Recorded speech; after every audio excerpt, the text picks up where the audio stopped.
इस घोर कलयुग में इंसान अगर परमपिता परमात्मा की अनमोल दात बहुमूल्य सौगात को हासिल करना चाहता है तो वो सौगात सबके अंदर छुपी हुई है। कोई जगह ऐसी नहीं है यहां वो सौगात ना हो। हर किसी के अंदर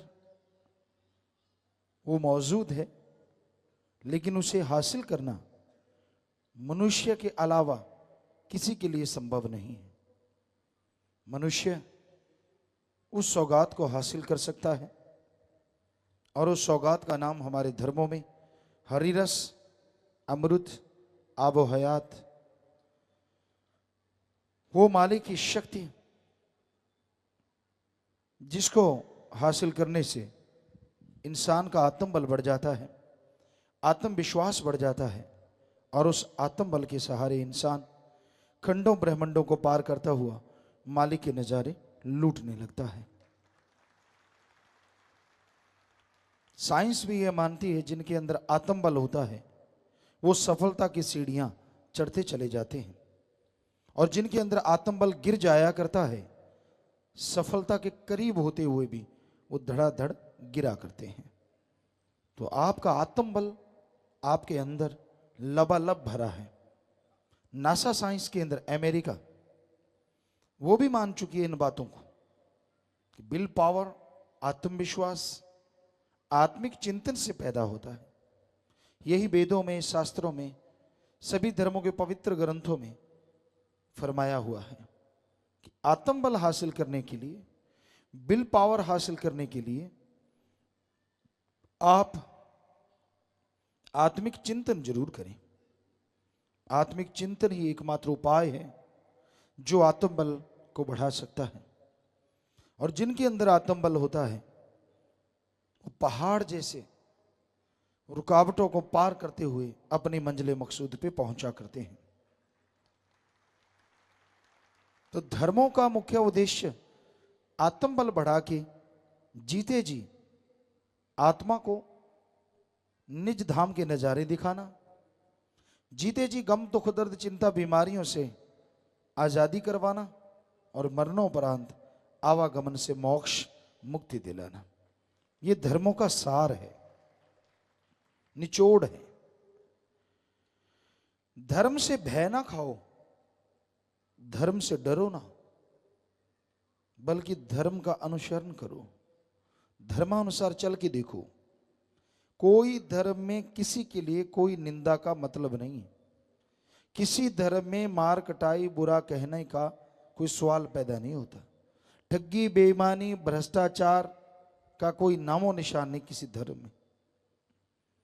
किसी का दिल दुखाना, किसी को तड़पाना किसी धर्म में कोई जगह नहीं है। धर्म शब्द का मतलब आदमी को आदमी से, आदमी को अल्लाह वाहिगुरु मालिक से जोड़ना है, तोड़ना नहीं।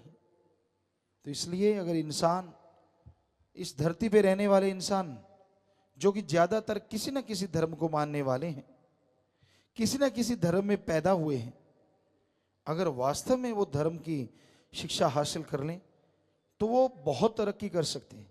क्योंकि इतनी बड़ी महाविज्ञान है धर्म जिसके विज्ञान नजदीक भी नहीं है।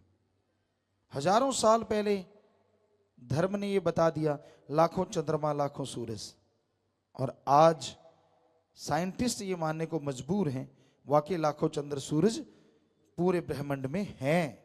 ये विज्ञान मान चुकी है। तो धर्म के द्वारा साइंस में, अपने शरीर की साइंस में आप तरक्की कर सकते हैं। जैसे दूसरे साइंस में प्रोफेसर, लेक्चरर, साइंटिस्ट होते हैं, वैसे धर्म में संत, पीर, फकीर होते हैं जो बताते हैं कि आप कैसे, किस फार्मूले को हल कर सकते हैं। तो उनकी बात सुन के अगर कोई अमल करे तो ही तरक्की हो सकती है। सभी लोग नहीं, कोई भाग्यशाली, अच्छे संस्कारों वाला, सुमरन वाला, भक्ति इबादत वाला संत, पीर, फकीर की बात मानता है। मन इंद्रियां बड़े फैलाव पे हैं, लोग दांव तकाते रहते हैं, कोई मालूम नहीं कब किसी का मन हावी हो और कब उचारों खाने चित्त हो जाए। बड़े बड़े बहादुर योद्धा कहलवाने वाले मन के आगे चींटी की तरह मसले गए, क्योंकि ये मन को हराना कोई छोटी मोटी बात नहीं होती। मन को हवा देना ये तो दुनिया में सारी दुनिया कर रही है, ये कोई बड़ी चीज नहीं है, हमारे लिए कोई नई चीज नहीं है।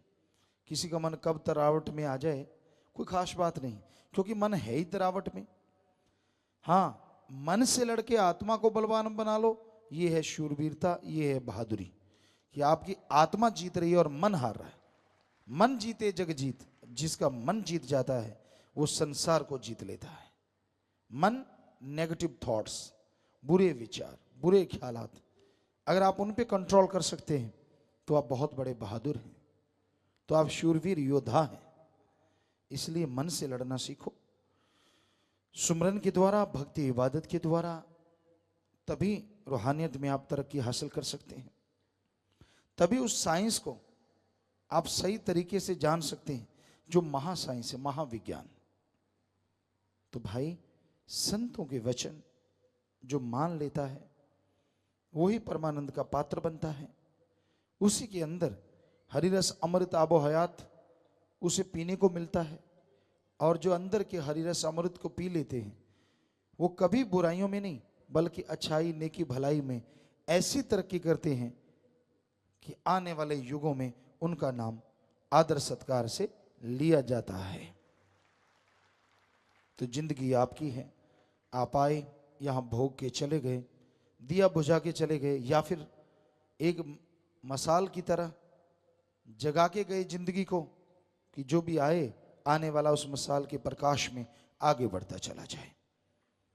तो ये आपके हाथ में है दोनों रास्ते।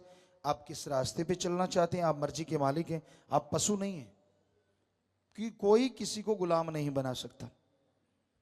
हर आदमी मर्जी का मालिक है, तो अपनी मर्जी से चले, जैसे मर्जी चले, कोई किसी को रोक नहीं सकता। पर संत पीर फकीर प्रार्थना दुआ जरूर करते हैं, ये मर्जी आपकी है, आपका अपना जीवन है, जैसे मर्जी जिए, लेकिन अगर उसे अच्छाई, नेकी, भलाई में जिए तो आपका ही नहीं परिवारों का नाम भी अमर होगा और आप मालिक की खुशियों से माला माल होते जाएंगे। धन सतगुरु तेरा ही आशा सभी साध संगत जी से निवेदन है कि मेरा चैनल जरूर सब्सक्राइब करें जी। धन धन सतगुरु तेरा ही आसरा।